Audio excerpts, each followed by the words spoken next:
So hello everyone, welcome back to my channel BSc rock paper. आज हम बात करेंगे अपने पॉन्ड सिस्टम के इकोसिस्टम के बारे में।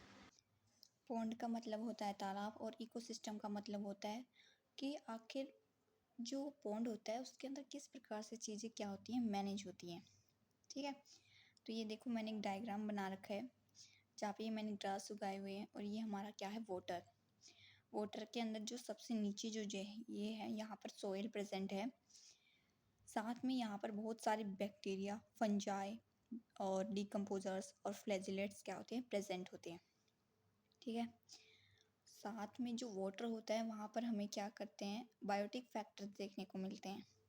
मतलब कुछ ऐसे पौधे होते हैं जो कि क्या करते हैं, यानी कि बायोटिक फैक्टर्स जो कि क्या होते हैं कि प्लांट्स जो होते हैं, कुछ ऐसे प्लांट्स होते हैं जो कि बिल्कुल नीचे हमें क्या है पाए जाते हैं, जैसे फाइटोप्लैंक्टन। ठीक है, ये जो ऑरेंज कलर्स के हैं ये हमारे हर्बीवोर्स हैं।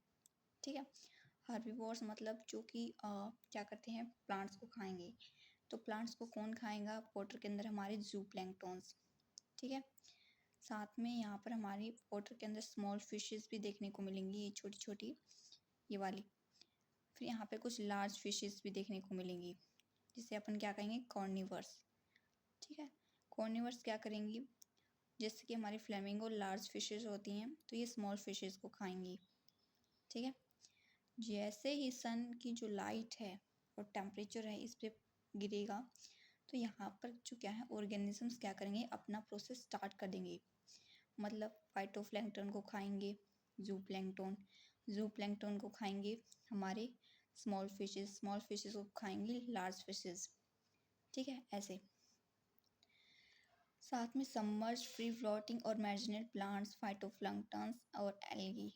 वाटर के अंदर हमें एल्गी भी देखने को मिलती है, जिसे अपन आम भाषा में काई बोलते हैं। तो ये हमें यहाँ पर बीनीथ मतलब कि सबसे नीचे दिखाई देती है। और ये कई बार क्या होते हैं, कुछ चीज़ें हमारी वाटर के ऊपर क्या कर रही हैं, फ्लोट कर रही होती हैं। ठीक है, सबमर्ज, आधी पानी के अंदर और आधी पानी के बाहर। ठीक है, तो वो मार्जिनल प्लांट्स होते हैं जिसको अपन क्या करते हैं, देख सकते हैं। फिर नेक्स्ट है हमारा प्रोडक्टिविटी मीन्स आखिर हमें जो एनर्जी है हमारी, आखिर वो किस प्रकार से है, कितनी अमाउंट में प्रोड्यूस हुई है। ठीक है, जैसे कई बार क्या होता है कि जो हमारा सन है, ठीक है, सन से अगर हमारी सनलाइट किसी ट्री पे गिरेगी तो उसकी 10% एनर्जी किस में ट्रांसफ़र होगी, हार्बीवोर्स में। फिर हार्बीवोर्स से 10% एनर्जी किसके अंदर ट्रांसफ़र होगी, लोएन के अंदर।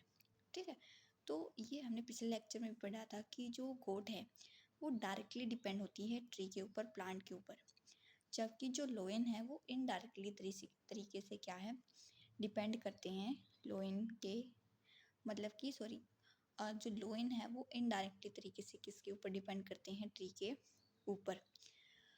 अब जो अपना खाना खुद बनाते हैं उनको अपन क्या कहते हैं, ऑटोट्रॉफ कह सकते हैं, या फिर क्या कह सकते हैं, प्रोड्यूसर मतलब जो अपनी एनर्जी खुद प्रोड्यूस करता है। ठीक है, तो जितनी भी एनर्जी ट्री अपने लिए प्रोड्यूस करता है उसको अपन कहते हैं gross productivity, GPP, gross primary productivity.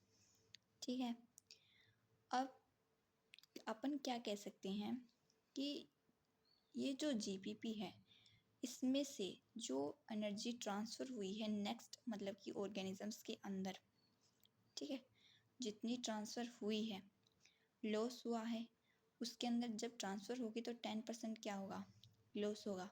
तो जितनी भी अमाउंट की एनर्जी लॉस हुई है उसको अपन कहेंगे रेस्पिरेटरी लॉस।